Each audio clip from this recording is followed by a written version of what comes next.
Hello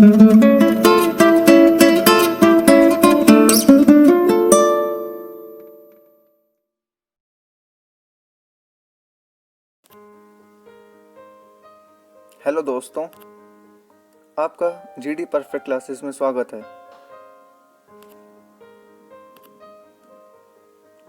learn, practice and grow. आप हमारे notes में से लर्न कर सकते हैं और प्रैक्टिस कर सकते हैं अपने घर में हमारे नोट्स में से पढ़कर, और अपने आप को ग्रो कर सकते हैं अपने गोल को अचीव करने के लिए। And all notes are given in description. आप वीडियो को लास्ट तक देखें और अच्छे से समझें।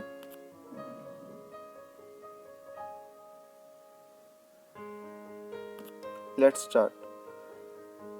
सबसे पहले हम डिस्कस कर लेते हैं अकाउंटिंग फॉर मैनेजर्स का सिलेबस क्या है। यूनिट 1 में हमारे इंक्लूड होते हैं 4 chapters. Chapter 1 management accounting introduction, chapter 2 financial statements, chapter 3 analysis of financial statements, chapter 4 ratio analysis.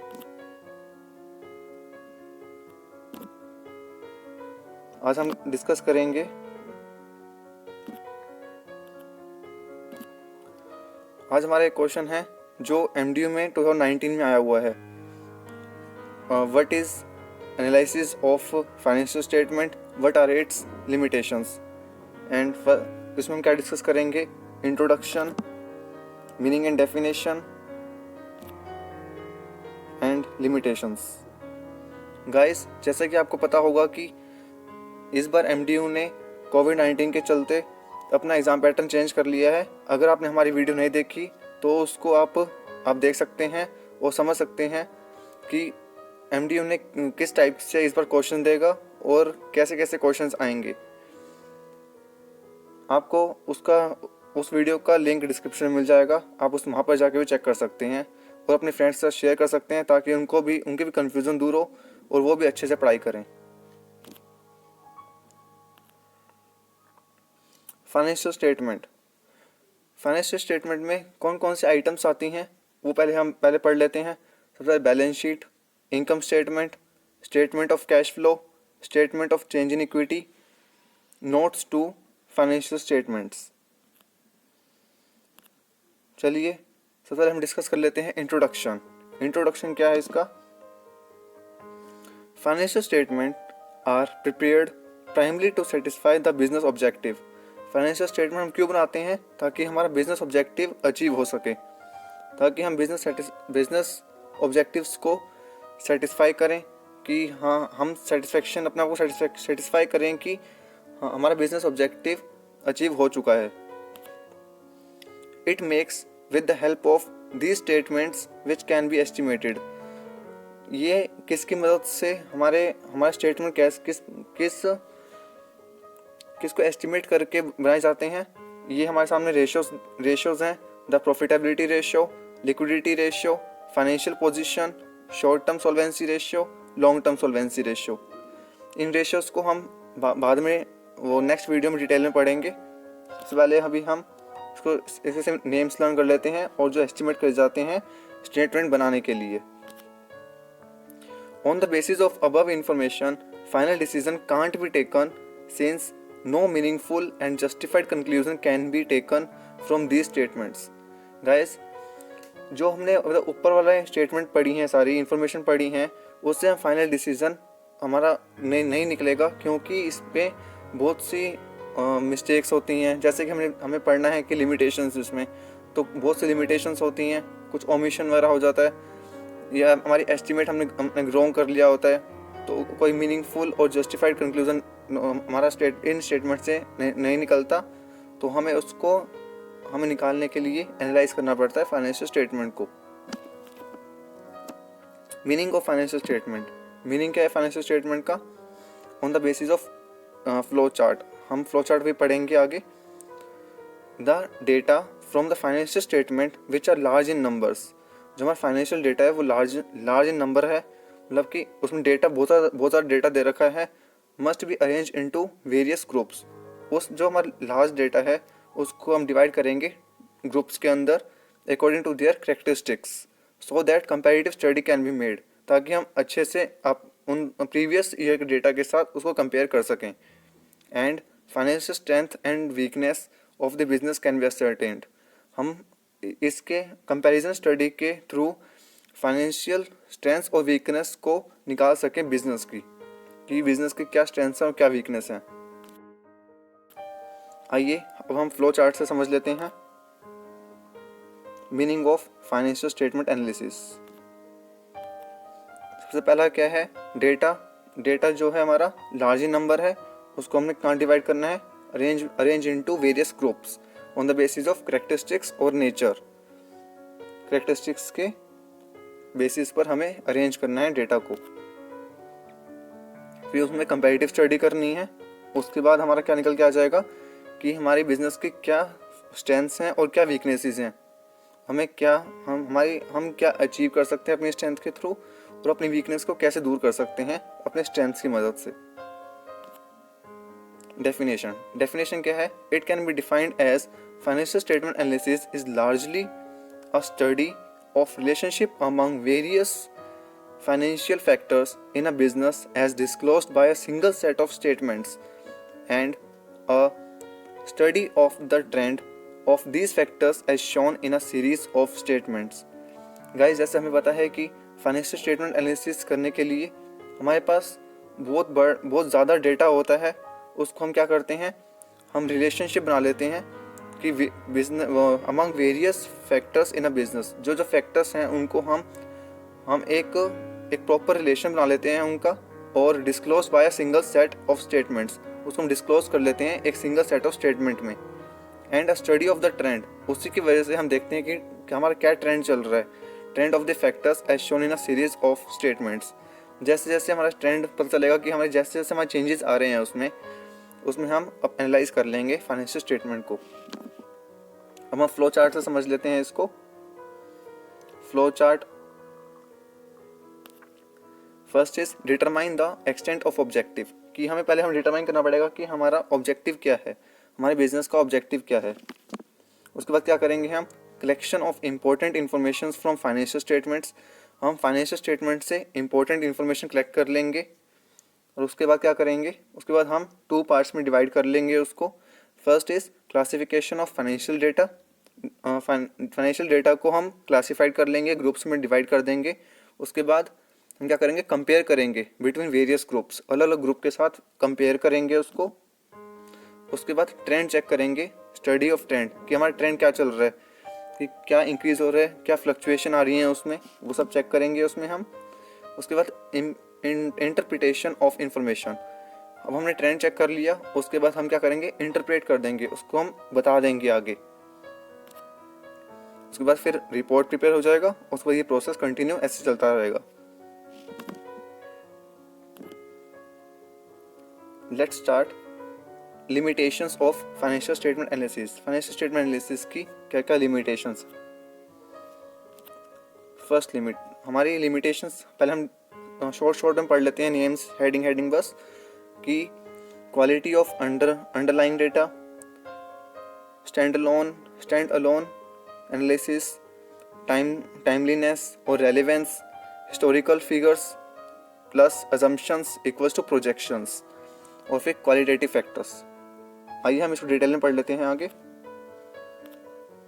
हमारा फर्स्ट लिमिटेशन है qualitative versus quantitative versus qualitative. ठीक है, जैसे कि हमें वर्ड से समझ में आ रहा है, क्वांटिटेटिव मीन्स नंबर्स में, जिसमें हम रैंक्स वगैरह हो गए या फिर जिनको मेज़र कर सकते हैं।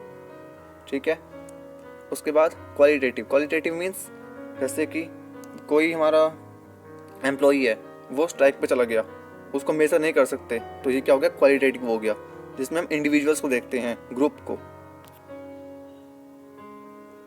आइए हम पढ़ लेते हैं अब, ignore the qualitative information. Guys, जैसे कि हमें पता है कि फाइनेंशियल एनालाइज करने के लिए जब उसमें हम क्वालिटेटिव इंफॉर्मेशन को इग्नोर कर देते हैं। क्वालिटेटिव इंफॉर्मेशन यानी कि अगर कोई एम्प्लॉई है, वो अगर हमारे बिजनेस में मेहनत नहीं करेगा या अपने एफर्ट्स नहीं लगाएगा, तो हमारा बिजनेस कैसे ग्रो करेगा। तो उसको हम उसकी एफिशिएंसी को इग्नोर कर देते हैं इसके अंदर। तो हम रीड कर लेते हैं अभी। Financial analysis is based on quantitative terms which are expressed in the monetary form.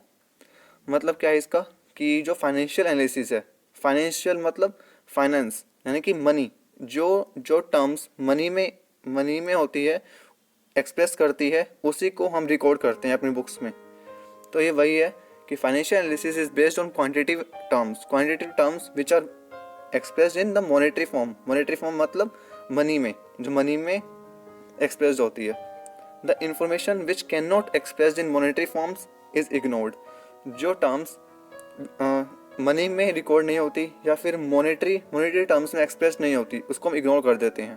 For example, relationship between employees and managers और एम्प्लॉयज़ के बीच में कैसा रिलेशन है, उसको हम इग्नोर कर देते हैं। The level of satisfaction of the customers of the firm, efficiency of employees, risk bearing capacity etcetera. These are certain factors which plays an important role in the profitability of a business. Guys, जैसे हम देख पा रहे हैं कि अगर employees और managers के बीच में रिलेशनशिप अच्छी नहीं होगी तो हम बिज़नेस को कैसे हम मतलब कंपेयर कर पाएंगे या फिर कैसे हम एनालाइज कर पाएंगे उसको कि हमारा बिज़नेस कैसे ग्रो करेगा। ठीक है, जो एफिशिएंसी ऑफ एम्प्लॉयज़ है, अगर एम्प्लॉयज़ की एफिशिएंसी अच्छी नहीं रहेगी हमारे बिज़नेस में तो हमारा बिज़नेस ग्रो नहीं हो पाएगा। तो जो भी ये फैक्टर्स हैं, ये मोस्ट इंपॉर्टेंट फैक्टर हैं हमारे बिज़नेस को ग्रो करने के लिए। पर लेकिन फाइनेंशियल एनालिसिस में होता क्या है कि हम इसको इग्नोर कर देते हैं। ओनली जो टर्म्स मनी में एक्सप्रेस होती है या जो मॉनेटरी फॉर्म में एक्सप्रेस होती है उसी को हम लेते हैं। But these factors can not be analysed. Financial statement में एनालाइज करते टाइम ये फैक्टर्स, जो क्वालिटेटिव फैक्टर्स हैं, इग्नोर किए जाते हैं। ये हमारी एक मोस्ट इंपॉर्टेंट लिमिटेशन है फाइनेंशियल स्टेटमेंट एनालिसिस में। नेक्स्ट हमारी लिमिटेशन है changing in price level changes. इससे हम क्या समझ पा रहे हैं? प्राइस लेवल की प्राइस में क्या क्या चेंजेस आ रहे हैं। गाइस, जैसे हमें पता है कि अब किसी भी मनी की वैल्यू आगे इन फ्यूचर सेम तो रहेगी नहीं, उसके प्राइस चेंज होते रहेंगे। जैसे कि हम इस ग्राफ में देख पा रहे हैं, एक्सिस पे हमें शो हो रहा है मंथ्स और वाई एक्सिस पे शो हो रहा है वैल्यू ऑफ मनी। जैसे हम देख पा रहे हैं कि मंथ्स के अकॉर्डिंग कैसे प्राइस बढ़ रहे हैं और फिर कम हो रहे हैं, कैसे फ्लक्चुएशन आ रही है उसके अंदर। तो यही है changes in price level. Changes in price level में क्या है कि no consideration is given on price level changes while analysing financial statements. हम फाइनेंशियल स्टेटमेंट को एनालाइज करते टाइम हम प्राइस लेवल को कंसीडर नहीं करते हैं कि उसमें क्या चेंजेस आ रहे हैं, उसको हम कंसीडर नहीं करते हैं। Financial statements are prepared on the basis of original cost.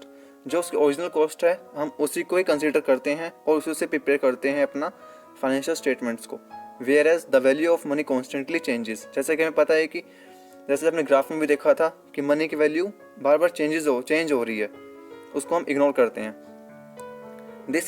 This is why the function of analysis becomes required since merely on the basis of historical cost. Historical cost मतलब क्या होता है कि historical cost जैसे हमने पढ़ा होगा 11th class में भी, आप लोगों ने भी पढ़ा होगा 11th क्लास में कि historical cost क्या होता है। जिस वैल्यू में हम एसेट्स को परचेज करते हैं उस टाइम पर उसी को हम लास्ट तक रिकॉर्ड करते हैं वही सेम वैल्यू पर। जैसे कि हमने फॉर एग्जांपल हमने एक लैंड परचेज करी 1 लाख की इन 2015 में, तो हम 2018 में भी उसी सेम वैल्यू को हम रिकॉर्ड करेंगे अपनी बुक्स के अंदर। And historical cost proper decision can never be possible. तो इसलिए इसमें प्रॉपर डिसीजन लेना पॉसिबल नहीं है। ये हमारी सेकंड लिमिटेशन है, changes in price level. Guys, अगर आपको हमारी वीडियो अच्छी लगी है तो इस वीडियो को लास्ट तक देखें और अपने फ्रेंड्स के साथ भी शेयर करें ताकि उनको भी कुछ नॉलेज मिले और नोट्स, स्टडी मटेरियल भी मिल सके और नोट्स मिल सके उनको। नेक्स्ट लिमिटेशन है affected by accounting principles and assumptions. अब फाइनेंशियल स्टेटमेंट कैसे अफेक्ट करती है अकाउंटिंग प्रिंसिपल्स और अजम्पशंस से। इसमें हम टू मेन अजम्पशंस पढ़ेंगे एक फर्स्ट है हमारा गोइंग कंसर्न और नेक्स्ट है हमारा कन्वेंशन ऑफ कंजर्वेशन। इसका मीनिंग क्या है कि all anticipated losses should be recorded but all anticipated gains should be ignored. जो भी हमारे लॉसेस हैं उसको हम रिकॉर्ड कर देते हैं, पर लेकिन जो भी हमारे गेन्स होते हैं उसको हम इग्नोर कर देते हैं। It is a policy of playing safe. हम सेफ प्ले करने के लिए हम ऐसा करते हैं, क्योंकि जितने ज़्यादा हम लॉसेस दिखाएंगे उतना हमें टैक्स कम पे करना पड़ेगा, जितना ज़्यादा गेन दिखाएंगे उतना ज़्यादा हमें टैक्स पे करना पड़ेगा। Provisions is made for all losses. जो प्रोविज़न बनते हैं वो सभी लॉसेस के लिए बनते हैं, even though the amount can not be determined with certainty. ठीक है गाइस, इसमें हम अमाउंट को डिटरमाइन नहीं करते सर्टेनिटी को देखकर नहीं, हम देखते हैं कि जितने हमारे इन फ्यूचर जो भी लॉसेस होने वाले हैं उनको देखकर ही हम प्रोविजंस बनाते हैं अपने। Affected by accounting principles and assumptions. First point है हमारा financial statements depend largely on various principles and assumptions. जैसे हमें पता है कि हमने 11th में पढ़ा था कि हमारे बहुत सारे प्रिंसिपल्स थे एंड अजम्पशंस थे। हम उसी के बेसिस पे हम फाइनेंशियल स्टेटमेंट को बनाते हैं। Within those principles and assumptions going concern concept and convention of conservation are important. Going concern concept में क्या बोलता है कि हमारा बिजनेस लॉन्ग टर्म तक चलेगा, ये होता है हमारा गोइंग कंसर्न कॉन्सेप्ट। ठीक है, और कन्वेंशन ऑफ कंजर्वेशन क्या होता है कि हम प्रोविजंस बनाते हैं अपने लॉसेस को देखकर। ये दो मोस्ट इंपॉर्टेंट प्रिंसिपल्स हैं, और these statements do not reveal true and correct financial position of the business because they depend on these assumptions. हमारी statements true and correct financial position नहीं दिखाएगी बिकॉज ये डिपेंड करती है इन प्रिंसिपल्स और अजम्पशंस पर। Thus, accounting assumptions are main limitations of financial analysis because proper conclusion can't be draw। इससे हम proper conclusion नहीं ले सकते बिकॉज जो भी हम रिकॉर्ड करते हैं या जो भी हमारे फाइनेंशियल स्टेटमेंट है वो प्रिंसिपल्स और assumptions पे बेसिस पे चलती है। Next, analysis is just a means not an and. ये हमारी लिमिटेशन है। नेक्स्ट लिमिटेशन गाइस, जैसे कि हमें पता है कि सबका अपना अपना तरीका होता है समझाने का, सबका अपना तरीका होता है इंटरप्रेट करने का। जैसे कि हम एक गेम भी खेलते थे, कम्युनिकेशन गेम। हम किसी एक बंदे को कुछ वर्ड के सेंटेंस बोलते हैं, 3-4 लाइंस का सेंटेंस बोलते हैं, तो वो आगे क्या करता है, वो आगे सर्कुलेट करता है और लास्ट में कुछ और ही निकल के मीनिंग आता है उसका। ये बेसिकली ये है हमारा इंटरप्रिटेशन। बिकॉज अलग अलग पार्टीज ही अलग अलग डिफरेंट इंटरप्रेट करेगी। जैसे हम इस पिक में देख पा रहे हैं कि जो आर्टिस्ट है उसने अपनी फ़ोटो लगा दी उस दूसरे की जगह, तो ये क्या हो गया, डिफरेंट इंटरप्रेट कर रहा है। अब इसमें भी वही सेम ट्रांसलेशन में अलग अलग पार्टीज अलग अलग ट्रांसलेट करेगी, अलग अलग सबको समझाएगी।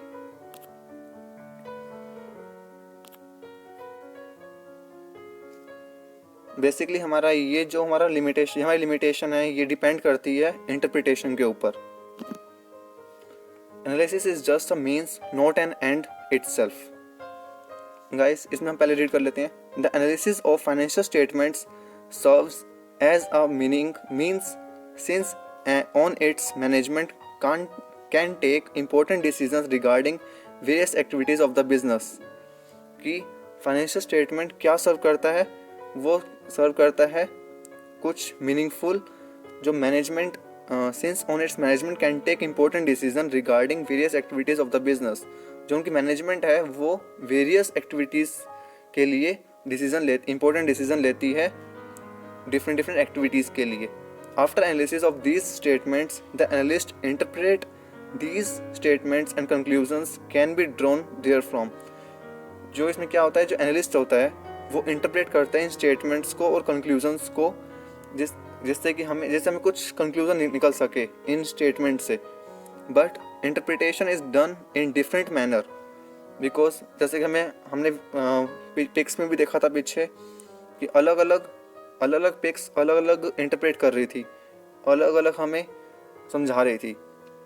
तो इसमें भी अलग अलग पार्टीज अलग अलग इंटरप्रिटेशन करती है। तो इसमें क्या होगा, interpretation is done in different manner by various parties, सबका अपना तरीका है समझाने का, which creates a unique solution that about whose conclusion decision must be taken. अब हम कंफ्यूज हो जाएंगे कि हमें कौन सी पार्टीज का जो इंटरप्रिटेशन किया है तो क्या कंक्लूजन निकालें। तो ये हमारे लिए बहुत डिफ़िकल्ट हो जाएगा। तो इसमें भी वही है, ये एक हमारी लास्ट लिमिटेशन है ऑफ फाइनेंशियल स्टेटमेंट एनालिसिस की। Thanks for watching. अगर आपको हमारी वीडियो अच्छी लगी हो तो प्लीज़ हमारी वीडियो को लाइक करें, शेयर करें, कमेंट करें, और अगर आपने अभी तक हमारा चैनल सब्सक्राइब नहीं किया तो सब्सक्राइब करें।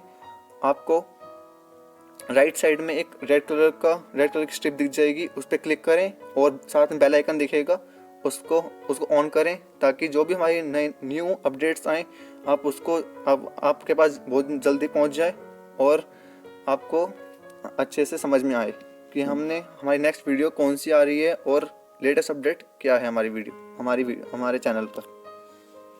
और नोट्स आपको डिस्क्रिप्शन में मिल जाएंगे, आप वहाँ से देख सकते हैं। आप हमें डिफरेंट सोशल मीडिया प्लेटफॉर्म पे भी आप हमें फॉलो कर सकते हैं। सबसे पहले तो आप सब्सक्राइब कर लीजिए हमारे चैनल फॉर लेटेस्ट इन्फॉर्मेशन। और आप हमारा फेसबुक ग्रुप भी ज्वाइन कर सकते हैं। आप हमें ट्विटर पर फॉलो कर सकते हैं। अगर आपके कोई भी क्वेरी हो या सजेशंस हो तो आप हमें मेल कर सकते हैं gdperfectclasses07@gmail.com। For more updates, please like, share, comments and subscribe our channel. Thank you for watching. Thanks a lot. And आप घर पर रहें, सुरक्षित रहें और 2 गज की दूरी बनाकर रखें। अगर जब भी आप बाहर जाएं तो प्लीज़ अपने फेस पर मास्क डालकर जाएं और 2 गज की दूरी को अपनाए रखें। Thank you.